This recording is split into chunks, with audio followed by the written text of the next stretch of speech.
In Indian politics, you would have likely come across the terms left-wing and right-wing. You may even have also heard of liberals and conservatives. Now, while the Congress party in India is identified as a left-wing or liberal party, those that associate themselves with the BJP are considered right-wingers. What do these terms really mean though? Which political ideology is better to follow in India today? Namaste, I'm Priyanka for TV9 News. Let's take a look at these political ideologies in India and what they mean. Number one, where did the words left and right come from in politics? The terms left and right are actually really old words that have been in politics for hundreds of years now. The concept of left wing and right wing originally came out of France in the late 1700s. At the time, France had a monarchy. In France's parliament, those that sat on the right side supported the monarchy. These were mainly wealthy people that did not want change for the most part. Those that sat on the left were those that wanted change from the existing system. They supported a revolution. Now, these people were mainly working class or poor who benefited the least from France's monarchy. This seating arrangement in France's parliament can still be seen in many governments around the world. One example is the United States of America. The Democrats are considered the left-wing party, while the Republicans are considered the right-wing party.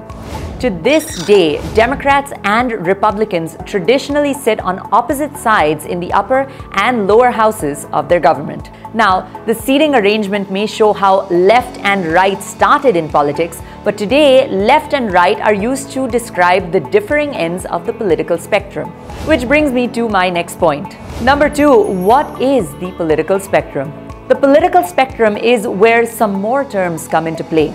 If we look at this spectrum, on the far left, we have communism. The communist ideology is on the extreme left of the spectrum because communists believe in the government taking total control over a country's economy and affairs. On the center left, we have socialism. This is because socialists believe in partial control of government over a country's economy and affairs. In the center, we have centrists or middle of the road. This is a stand that avoids the extremes for most ideologies and calls for a course of action that is midway between far left and far right ideologies. Next, we have those who identify as center right. Now, people in this category believe that the government should have less interference and control over the economy and affairs. And finally, we have the extreme right who believe in as much separation between the government and the country's economy and affairs. Those on the extreme right believe that the less control the government has, the better. Now, those that identify as center of right or extreme right also believe in economic free markets, which are an integral part of some of the world's most powerful economies. Now that you know the origin of left and right and the political spectrum, let's take a look at number three, left versus right in Indian politics. In Indian politics, the major party that classifies as right is the BJP. Now, from a standpoint of religion, other parties that fall on the right are Shiv Sena and AIMIM. The major party that falls on the left side is Congress. Now, other parties that fall on the left are AAP, JDU and TMC. In India, the left-wing ideology places value on things like freedom, equality, progress and reform. They have very progressive views in matters like same-sex marriages, abortion as well as immigration policies. Left-wingers can lie anywhere on the left side of the political spectrum and are identified as a variety of things depending on where they lie on the left side of the spectrum, including anarchists, communists, socialists, democratic socialists, social democrats, left libertarians and liberals. The right-wing ideology in India places value on things like duty, tradition, order and nationalism. They're traditional in matters like same-sex marriages, abortion and immigration policies and are usually in favor of the death penalty and immigration laws. Now, right-wingers can also lie anywhere on the right side of the political spectrum and are identified as a variety of things including conservatives, neoconservatives, imperialists, monarchists, reactionaries and traditionalists. Of course, nothing is hard and fast in politics. For example, Indian Prime Minister Narendra Modi identifies with the BJP party, which falls on the right side of the political spectrum, but has actually passed and is most known for some pretty liberal or leftist policies. Examples: his anti-poverty schemes are directly touching the nation's poorest. This includes the Jal Jeevan mission, which puts drinking water in millions of homes; Swachh Bharat, which is the planet's largest cleanliness drive; Ayushman Bharat, which has provided healthcare to the masses. Now, other schemes include providing LPG connections and providing homes as well as electricity to the poor. With that being said, which political ideology is best in India? Well, this answer is entirely up to you. The smartest answer to this question is center, or middle of the road. Being too far left or too far right is not necessarily a good thing. An example of a far left country is China, and we can see the lack of freedom that people have over there. To add to that, former Chinese leader Mao Zedong was a Chinese communist revolutionary who used a far left extreme ideology to justify mass killings in China.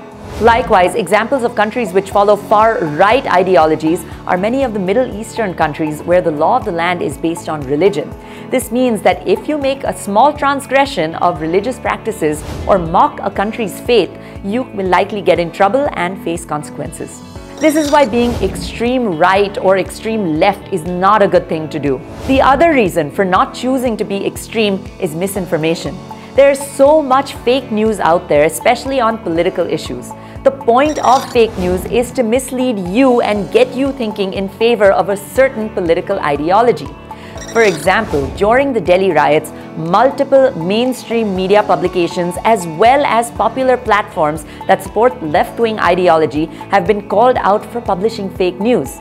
Examples of this? The Wall Street Journal quoted the brother of an Indian intelligence officer who was killed during the Delhi riots. After he was quoted in an article, the brother spoke out and said that he was never even contacted in the first place by the Wall Street Journal. Another example is the Indian Express. In an article on the Delhi riots, a picture was photoshopped of a violent mob. Now, Indian Express skillfully cropped a skull cap worn by a Muslim man who was part of a violent mob, and the aim was to show that this mob was secular. Yet another example is platform Wikipedia.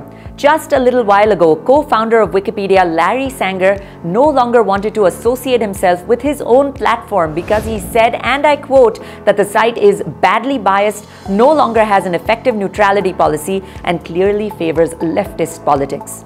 Looking at these examples, it's therefore super important for you to understand how information is given to you and to not be blindly persuaded by the left or the right. In fact, both left and right ideologies combined can really help improve India as a nation.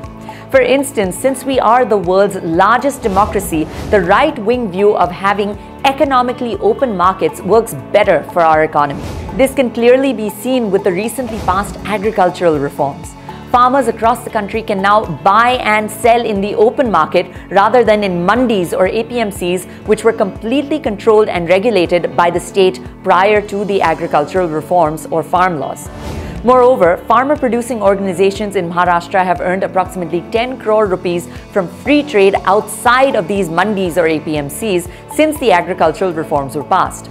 Similarly, in Indian politics, the left-wing take that there should be higher taxes to better education and healthcare is better for India.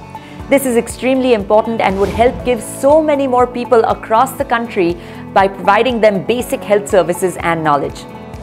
So as you can see, it is important to not be misled by one ideology or the other. You also don't need to identify as being a right-winger or a left-winger, a liberal or conservative. In fact, it's better to be neither. What's a smarter thing to do is to look at the issue at hand and assess which policy and/or stance will objectively do the most good for the people of India or for our environment. If you like this video, please share the information with others and also subscribe to TV9 News for more content.